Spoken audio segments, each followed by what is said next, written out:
자, 이어서 이번엔 어제 진행됐던 토론회도 있었죠. 어제는 양희항자 전 의원이 굉장히 많이 활약을 했습니다. 함께 보시죠. 저는 이재명 후보가 챗GPT를 한 번도 안 써봤을 거라고 생각합니다. 말씀 받겠죠? 공약 중에 이런 것이 있습니다. 한국형 챗GPT 전 국민 무료 제공. 챗GPT 무료 버전이 있는데 왜 또 만듭니까? 결론은 이재명 대표 AI 공약은 빈 깡통입니다. 찢어버리는 게 맞습니다. 다음 중 나라 곳간을 더 걷어내는 정책은 1번 기본소득, 2번 지역화폐. 하나, 둘, 셋.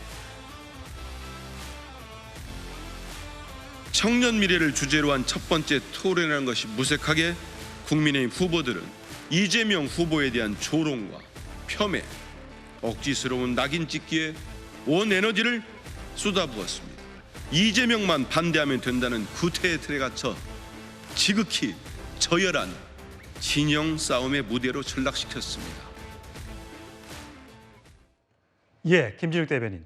밸런스 게임이라고 하죠. 요즘 예능에서 많이 하는 아주 대답하기 곤란한 두 개의 보기를 주고 골라라. 근데 어제와 오늘 모두 민주당 이재명 후보를 겨냥한 듯한 질문이었어요. 기본소득이 나쁘냐, 지역화폐가 나쁘냐. 오늘은 변호사로 본인이 선임을 한다면 검사 사칭범을 선택하겠느냐, 입시 비리범을 선택하겠느냐. 자, 이 질문 내용 어떻게 보셨어요? 국민의힘에서 지금 대통령 경선 후보들을 선출하기 위해서 토론회를 하는 것인지 아니면 이재명 후보를 비판하기 위한 경연대회를 열고 있는 것인지 잘 모르겠다 이런 생각이 좀 들고요. 너무나 유치찬란해서 평가를 하기도 좀 제가 좀 그런데 어쨌든 국민의힘에서 대선 후보를 뽑는다고 한다면 어떻게 국민의힘이 지난 12.3 비상계엄 내란 사태를 극복하고 윤석열 전 대통령과의 관계를 정립해 나갈 것인가 하는 부분부터 시작해서 새롭게 이끌어 나갈 대한민국의 비전과 청사진은 무엇인지 그리고 그 부분을 어떤 방식으로 해나가겠다라는 자기 비전과 자기 소신에 대해서 한마디도 못하고 그저 할 수 있는 게 이재명 후보를 비판하는 것밖에 없었다라는 부분에 있어서 뭐 더 이상 볼 필요도 없는 그런 경선 토론회가 아니었는가라고 말씀을 좀 드리고 싶고요. 예. 지금 국민의힘에서 이재명 후보를 거의 그 대통령 후보로 기정사실화 해주시는 것, 그 상당히 이재명 후보에 대한 경쟁력을 인정해 주시는 것 같아서 감사하기는 하지만 지금은 국민의힘이 스스로 어떤 모습으로 국민들께 평가받겠다라는 부분에 대한 자기 반성, 고백, 성찰 이런 것이 우선인 시간이다라는 말씀을 드리고 싶습니다. 예. 자, 정관재 대변인. 근데 이 부분과 관련해서 당의 입장을 제가 한번 좀 설명드리자면 지금 그 1차 경선이 민심 100%긴 하지만 국민의힘 지지자와 무당층, 중도층을 대상으로 하기 때문에 이분들이 갖고 있는 이재명 민주당 후보에 대한 반감이 그만큼 크다는 점을 적극적으로 활용할 필요가 있다고 생각하기 때문에 전략적으로 가져가는 부분이라고 생각하고요. 저는 김진욱 대변인 말씀하신 어떻게 그러면 후보가 돼서 대통령이 돼서 나라를 변화시켜가겠다. 이 부분은 이제 민주당과 1대1 구도가 된 후면 충분히 그런 비전을 설명드릴 시간이 올 거라고 생각합니다. 예. 자, 오늘 이제 어제 경선을 치렀던 후보들이죠. 김문수 후보와 안철수 후보는 오늘 대구에 갔습니다.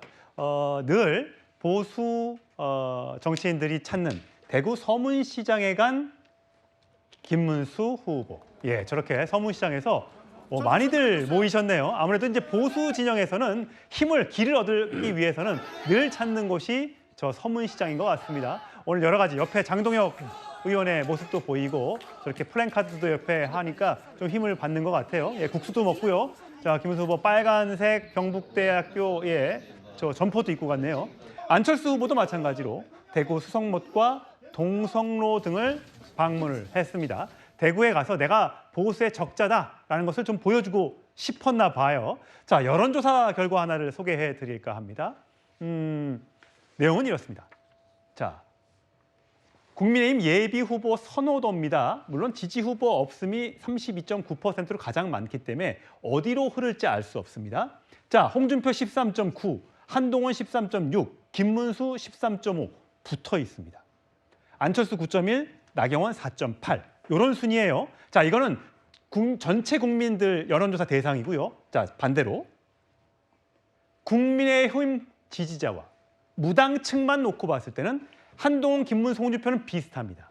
1, 2, 3강이 거의 비슷해요. 자, 근데 4등이 바뀝니다. 7.2 대 6.1. 뭐 바뀌었다고 할 수 없습니다. 오차 범위 내니까요. 자, 이 숫자 어떻게 보세요? 이제 22일 내일 모레면 결정이 돼야 되는데 한쪽은 안철수, 나경원, 이거는 나경원, 안철수 순이에요. 근데 일단 국민의힘 지지자 무당층으로 이번에 조사가 왜냐면 역선택 방지 조항이 들어가 있기 때문에 근데 사실 말씀하신 것처럼 지금 오차 범위 안에 있지 않습니까? 예. 두 분 중 지금 누가 될지 알 수 없는 겁니다. 그렇습니다. 사실 근데 지금 1, 2, 3등은 지금 비슷하게 나오고 있습니다만 사람들의 관심은 다 4등에 쏠려 있는 이유가 누가 올라가느냐에 따라 이 본선 결과도 좀 달라질 거라고 보거든요. 예. 왜냐면은 지금 일단 전체적으로는 탄핵에 반대했던 분들의 지지가 좀 더 합치면 좀 더 높은 것 같습니다.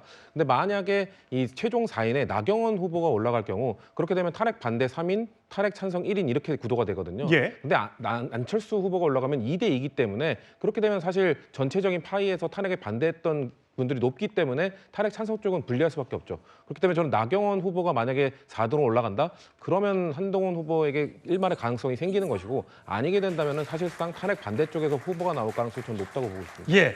탄핵에 반대했던 3인과 탄핵에 찬성했던 1인이냐 아니면 2대 2의 구도냐. 그 결과도 사실 섣불리 예측할 수가 없습니다. 탄핵 반대했던 분이 많이 올라가면 또 그만큼 또 표를 나눠 가질 수 있기 때문에 또 탄핵 찬성에 유리할 수도 있고요. 또 전체 파이가 탄핵 반대가 커지면 또 탄핵 반대에 유리할 수도 있고. 자, 뚜껑은 열어봐야 알 수 있을 것 같습니다.